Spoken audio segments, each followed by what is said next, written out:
Kabupaten Tuban merupakan salah satu dari 38 kabupaten dan kota yang berada di dalam wilayah administratif Provinsi Jawa Timur. Luas wilayah kabupaten ini adalah 1904,70 km persegi, dengan panjang pantai mencapai 65 km.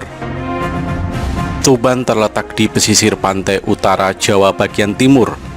Kabupaten dengan jumlah penduduk sekitar 1,2 juta jiwa ini terdiri dari 20 kecamatan dan beribu kota di Kecamatan Tuban. Kabupaten Tuban mempunyai letak yang strategis, yakni di perbatasan Provinsi Jawa Timur dan Jawa Tengah, dengan dilintasi oleh Jalan Nasional Dandeles di pantai utara.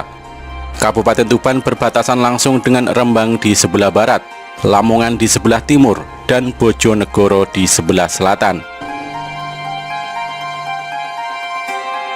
Pusat pemerintahan Kabupaten Tuban terletak 100 km sebelah barat laut kota Surabaya, ibu kota Provinsi Jawa Timur, dan 210 km sebelah timur kota Semarang, ibu kota Provinsi Jawa Tengah. Tuban dikenal sebagai kota wali karena pernah menjadi pusat penyebaran agama Islam sejak era Kesultanan Demak yang berdiri pada 1475 Masehi.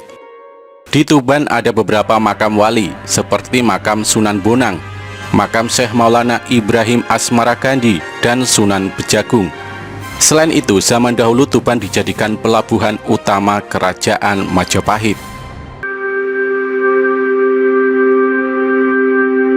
Kabupaten Tuban berada pada jalur Pantura dan pada deretan pegunungan Kapur Utara. Pegunungan Kapur Utara di Tuban terbentang dari Kecamatan Jatirogo sampai Kecamatan Widang, dan dari Kecamatan Merakurak sampai Kecamatan Soko. Sedangkan wilayah laut terbentang antara 5 kecamatan, yakni Kecamatan Bancar, Kecamatan Tambak Boyo, Kecamatan Jenu, Kecamatan Tuban, dan Kecamatan Palang. Kabupaten Tuban berada pada ujung utara dan bagian barat Jawa Timur, yang berada langsung di perbatasan Jawa Timur dan Jawa Tengah, atau antara Kabupaten Tuban dan Kabupaten Rembang. Tuban memiliki titik terendah, yakni 0 meter dari permukaan laut yang berada di jalur Pantura, dan titik tertinggi 500 meter yang berada di Kecamatan Grabagan. Tuban juga dilalui oleh Sungai Bengawan Solo yang mengalir dari Solo menuju Gresik.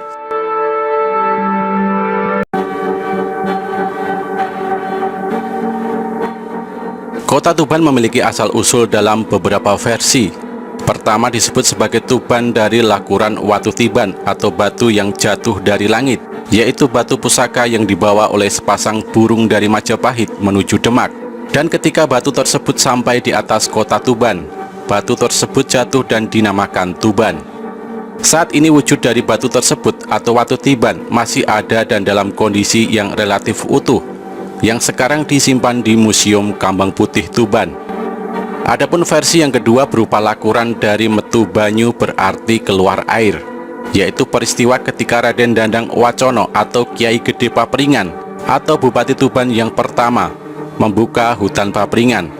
Ada juga versi ketiga, Tuban berasal dari kata tuba atau racun, yang artinya sama dengan nama kecamatan di Tuban, yaitu Kecamatan Jenu. Dalam buku 700 tahun Tuban yang ditulis R. Suparmo dikatakan, jika dulu Tuban bernama Kambang Putih. Nama itu diambil karena jika dilihat dari arah laut, daratan Tuban seolah-olah seperti batu putih yang terapung. Sebagian orang juga meyakini nama Tuban berasal dari sumber air tawar yang ditemukan di lokasi yang berjarak sekitar 10 meter dari pantai. Peristiwa tersebut membuat orang menamakannya metu banyu yang berarti keluar air. Legenda yang diyakini masyarakat sekitar adalah cerita tentang Raden Aryo Dandang Wacono yang sedang membuka lahan. Saat itu ia mencangkul lahan di hutan bambu yang bernama Papring. Namun betapa mengejutkannya saat tanah yang dicangkul Raden Aryo mengeluarkan air.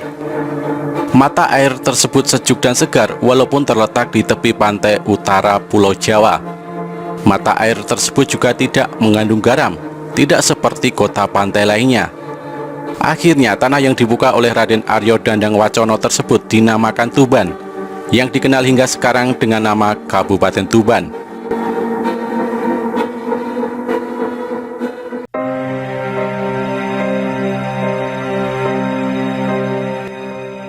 Sementara itu, dalam jurnal Alun-Alun dan Revitalisasi Identitas Kota Tuban yang ditulis Samuel Hartono, dosen jurusan Arsitektur Universitas Kristen Petra, dijelaskan, jika Tuban adalah salah satu kota pelabuhan utama di pantai utara Jawa.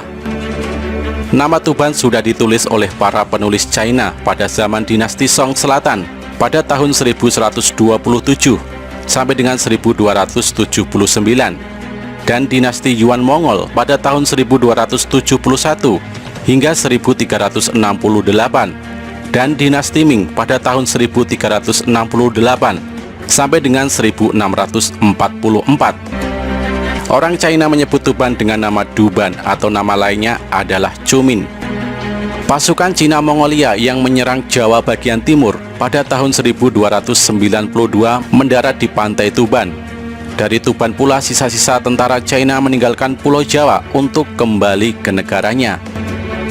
Sejak abad ke-15 dan 16, kapal-kapal dagang yang berukuran sedang sudah terpaksa membuang sauh di laut yang cukup jauh dari garis pantai. Sesudah abad ke-16, pantai di Tuban menjadi dangkal oleh endapan lumpur.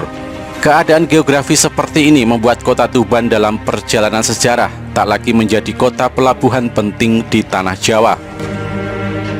Kabupaten Tuban merayakan hari jadinya pada tanggal 12 November yang merujuk pelantikan Raden Haryo Ranggalawe sebagai Adipati Tuban oleh Raden Wijaya, Raja pertama Kerajaan Majapahit, pada tanggal 12 November tahun 1293. Ranggalawe adalah salah satu pengikut setia Raden Wijaya.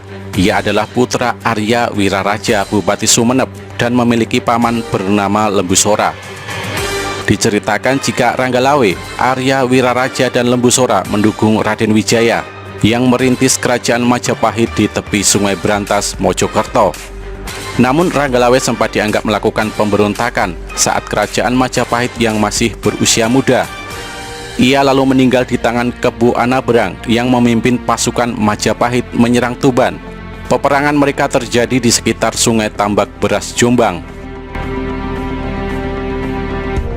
Dalam Kakawin Nagara Kretagama tidak disebutkan ada pemberontakan dari Ranggalawe. Namun di Kidung Ranggalawe dijelaskan jika konflik Ranggalawe dengan Majapahit berawal saat pengangkatan Nambi sebagai Patih Amangkubumi Majapahit.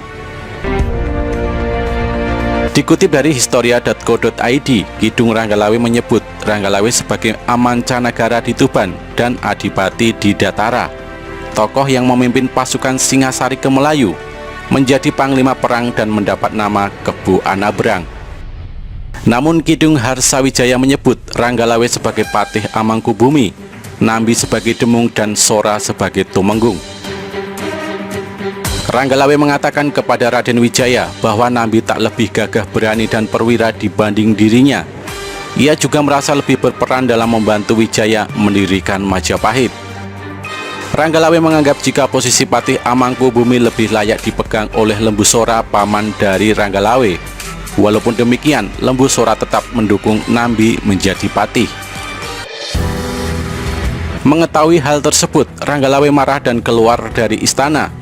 Lembusora meminta keponakannya untuk meminta maaf kepada Raden Wijaya, tetapi ia tetap menolak dan memilih kembali ke Tuban. Nambi kemudian dipengaruhi dengan desas-desus yang mengatakan Ranggalawe akan melakukan pemberontakan pada Majapahit. Ia pun menyerang Tuban ditemani oleh Lembusora dan Kebu Anabrang. Dalam peperangan tersebut, Ranggalawe dan Kebu Anabrang sama-sama tewas di Sungai Tambak Beras. Ranggalawe tewas di tangan Kebu Anabrang, sementara Anabrang tewas di tangan Lembusora yang menikamnya saat tahu keponakannya Ranggalawe sekarat. Oleh Raden Wijaya, jasad Ranggalawe dan Mahisa Anabrang dibawa ke Puri Majapahit untuk mendapatkan penghormatan, serta disucikan lalu dibakar dan abunya dibuang ke laut. Ranggalawe tetap dianggap pahlawan dan keturunannya tetap diberi kesempatan untuk memimpin Tuban, karena Ranggalawe berjasa besar pada Raden Wijaya saat memulai kerajaan Majapahit. Hingga saat ini Ranggalawe tetap menjadi pahlawan bagi masyarakat Tuban. Bahkan dalam lambang daerah Kabupaten Tuban disertakan gambar kuda hitam dan tapal kuda kuning. Disebutkan kuda hitam adalah kesayangan Ranggalawe, pahlawan yang diagungkan oleh masyarakat Tuban karena keikhlasannya mengabdi kepada negara, watak kesatrianya yang luhur dan memiliki keberanian yang luar biasa. Sedangkan tapal kuda Ranggalawe berwarna kuning emas melingkari warna dasar merah dan hitam, melambangkan kepahlawanan yang cemerlang dari Ranggalawe.